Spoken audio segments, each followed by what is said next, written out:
Ito po mga katorobo. Ito po yung mga sinako na. Ito yung palay. Ngayong araw na to. Napakadami po. Pero saglit lang po yung gilingin. Dahil kulang na kulang tayo sa bigas.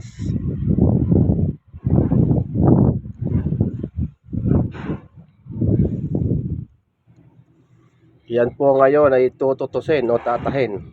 Para po pagkatahin yan, diretso na po tayo sa pagkakarga sa truck. Pagkatapos po ng pagkarga sa truck, i-stack na po yan para po ihanda sa susunod na gilingan. Yan po, yung po isang mananahin natin. Dito po, walang lamangan. Diretso trabaho. Kapag gumulaw ang isa, gagalaw ang lahat. Wala po lamangan, pare-parehas. Pare-parehas po ang galaw. Konti pa lang po yan. Bigyan nakita nyo pumigas na yan.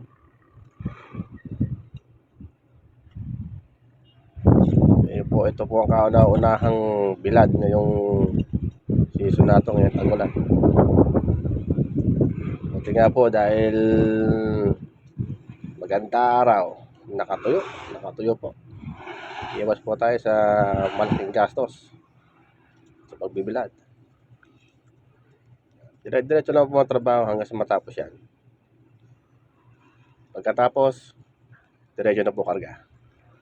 Paki-like na lang po, comment, subscribe na lang po ng ating channel para po mas dumami po ang ating mga viewers.